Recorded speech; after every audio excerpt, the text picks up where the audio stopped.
You guys seem to really like the superpowers episode that I made a little bit ago, and so I wanted to make another one just to thank you. And these are six more powers, so yeah, this will be cool.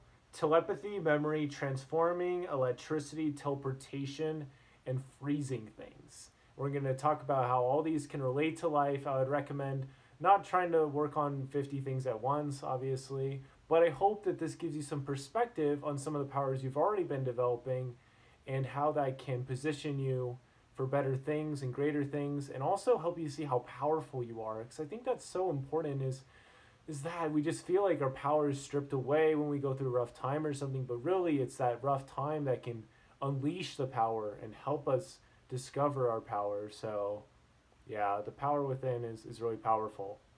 Anyway, as always, if the podcast is helpful for you, I would love a review, obviously, but I'd also love to hear how it is helping you because I love knowing that it's making a difference. It's definitely helping me out. And with that all said, thank you for listening. We talk a lot about business, entrepreneurship, self care, and basically how able to, and basically being able to continue on that road and also take care of yourself along the way so you can reach those awesome destinations you want to reach. Reach those awesome, reach those awesome destinations you want to reach.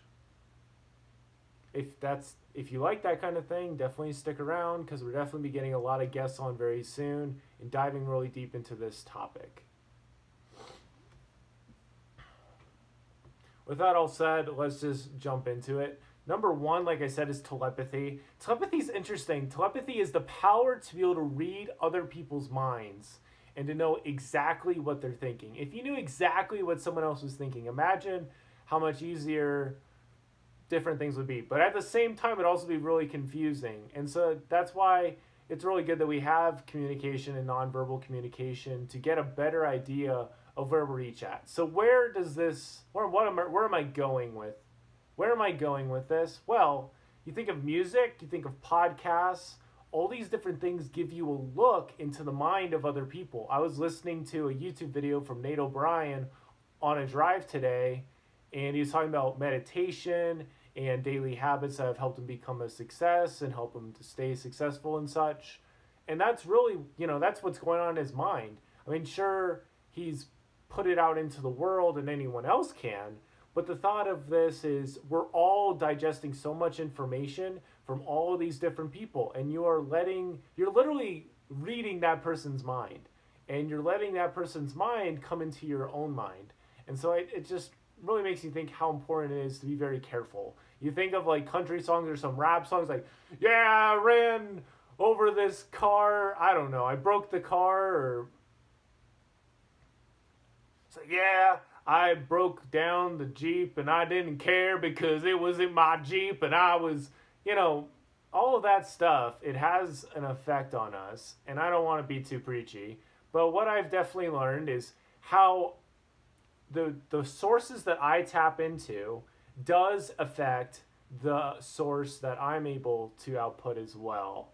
It's just the circle of life. I think it affects some people more than others. For me, it definitely affects me a lot. But yeah, just be really careful. But it can be super duper powerful because you're getting like insights into how like these super like amazing people, really compassionate people, how they live life. Like I was listening to Jay Shetty's podcast recently, and like honestly, it's so amazing to hear his journey and his perspective. So telepathy is number one. You can work on that and just be very intentional of whose minds that you read. Number two is memory. I think this is huge because a lot of people say they don't have a good memory. I've been blessed with extremely good memory. Some ways that you can work on this, obviously, like exercise and writing things down really helps because it shows your brain like what you value and what you want to hold on to, what experiences and what lessons you want to hold on to. There's also like Evernote, which is literally my second brain. I have so many different thoughts and stuff in there, and so I don't have to remember it. It's all in there.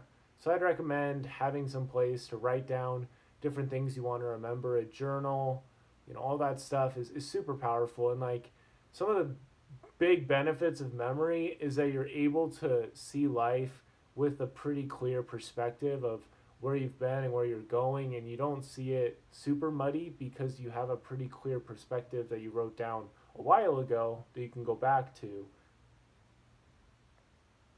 A couple other quick tips: having different cues for different things you want to get done can help you remember things better. Like having your keys in the same spot every time can help you not lose them. Having specific emojis that you send, that remind you of different things. I mean, all of this stuff is super powerful. And I think it goes back to the fact that we remember images, and like what we see like creates emotion and stuff.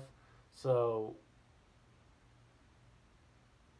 being able to take advantage of that. And this is something that Jim Quick talks about in his book Limitless, is that an experience is much easier to remember when there's a strong emotion tied to it. And a very fast experience from this: we were about to go into a family reunion, and I was feeling a little anxious, honestly. Hadn't seen the family in a while, and it was a lot of family.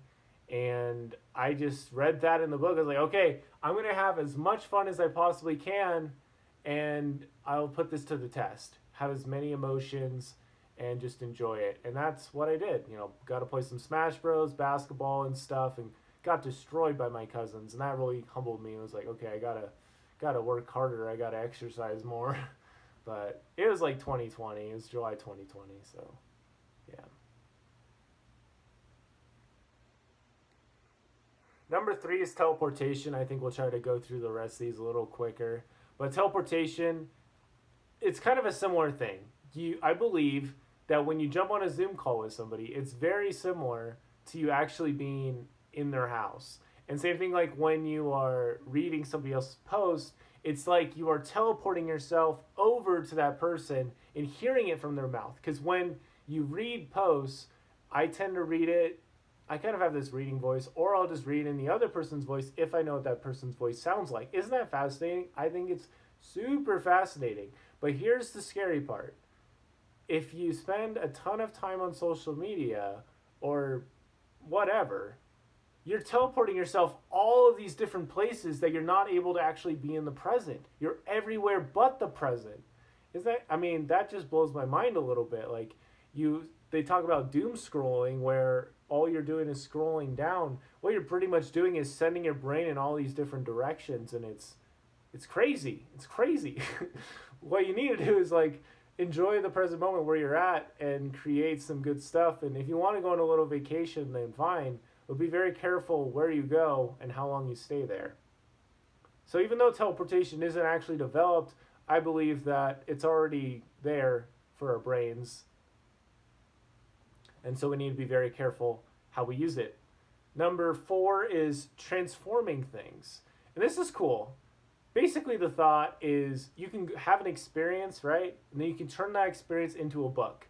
You can turn that experience into a Facebook post. You can turn that experience into a podcast episode. And you see this with all kinds of different things. With podcasts, there's like the whole, let's repurpose this content for social media so it's good for social media. So they'll take out a little piece of the content and they'll upload it, and now it's its own video. Now it's its own thing. So what's a way that you can develop this in your own life? I think that just being willing to, like when you have rough times, just taking what you get from that and turning it into something useful. I've had so many times where I'm having such a rough time, and I'll turn all that emotion into a poem, and it's amazing. It's great.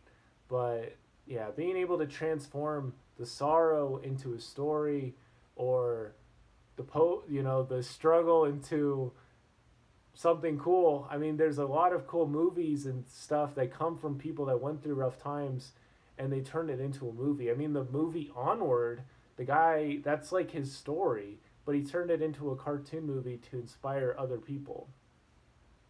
So I think that's pretty neat. It's being able to transform, repurpose content, repurpose parts of our lives to create things to bless the lives of others. Number 5 is electricity. Now this one's interesting. I was thinking about this one. It came to me when I was sitting in a kayak earlier today over on a lake. Stu Kent did a little internship. Stu Kent did a little lake trip today.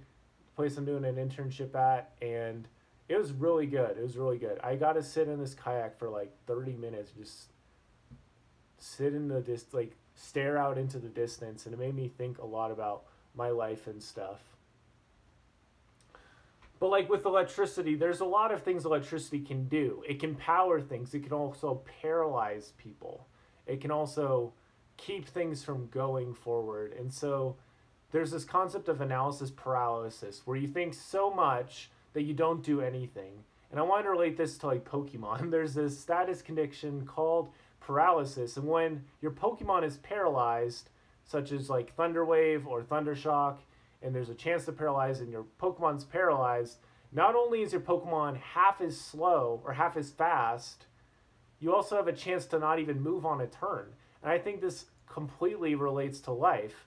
There's times where you think so much and all of that knowledge, it doesn't actually help you, it holds you back and it slows you down and it keeps you from taking that next step forward. But on the other side of that coin is if you've there's things you can learn, there's things you can do that really supercharge you, that electrify you. I mean, when you plug your phone in, your phone is probably like, yeah, woo, I'm charging, baby. I'm going to have the full power again. I got the power, you know? And that's super powerful because we got to have that time to recharge ourselves. And this is something that I've definitely seen that we can do. I think the currency and well, like I think like the different currents and how the pipes are, well, all the currents and stuff are set up is similar to like education and our careers. Like if you don't feel really great about the energy you're putting out in a specific career, you know, maybe it's not the right career for you. You can try something else or start your own thing. And maybe that will get all the electricity flowing that you want to flow, and you're able to really get some things going and shock some things and electrify things. I think that's so cool. Like electrify is such a powerful word. Like holy cow, like it's like setting something alive again. I mean that's something that people that they that's something they do at some hospitals. They'll shock the heart until it beats again because they know that if it's a powerful enough shock, it'll might wake them up. Might help the heart start beating again. So I don't know. I thought that was a pretty fascinating thought. Like, you can use all of your knowledge, you can use what you've consumed and stuff to paralyze you or to electrify and supercharge you. And finally,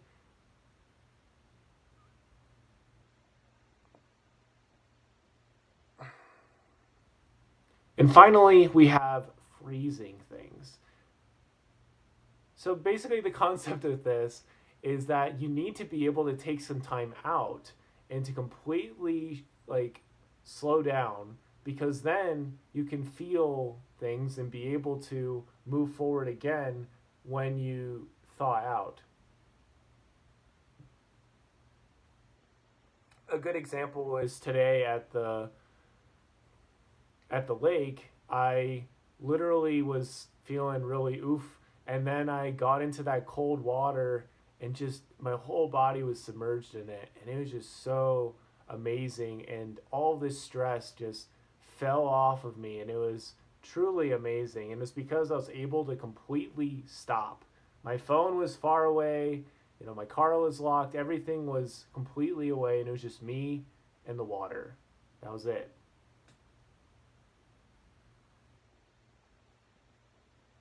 And you think of when you freeze something, you're turning it into something else so it can like just basically be and not anything else. It's like it helps preserve it, and it helps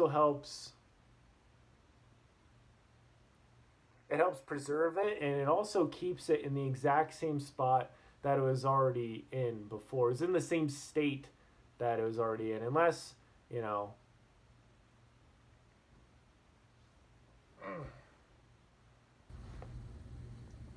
like when you freeze something, you're pretty much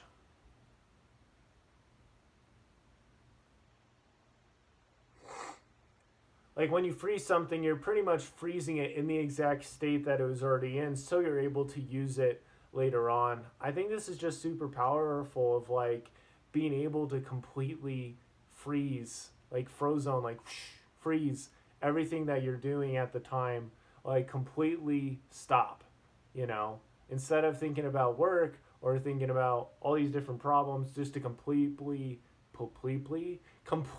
be able to stop and just embrace the moment and just think. I mean, in that kayak today, it was so therapeutic. I was literally sitting there for like 20, 30 minutes just staring out into the distance and thinking, and my brain was flying.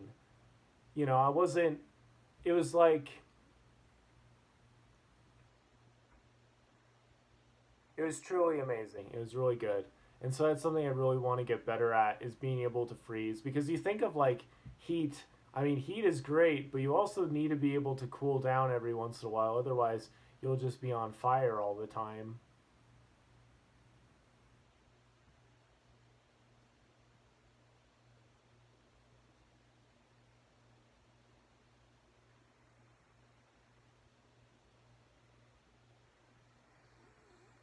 But I think this concept of freezing is really powerful because you're able to change like the state that you're in and be able to spend some time in a different world, more or less different you, and then you're able to come back to the life with new perspective, a little warmed up, you're ready to go. So that's pretty much my thoughts there. Well, thank you so much for listening. I know this was a little longer than the last one, but hopefully it was still thought provoking, it was still helpful. The things that we talked about were telepathy, memory, teleportation, transforming things, electricity, and the power of like freezing things.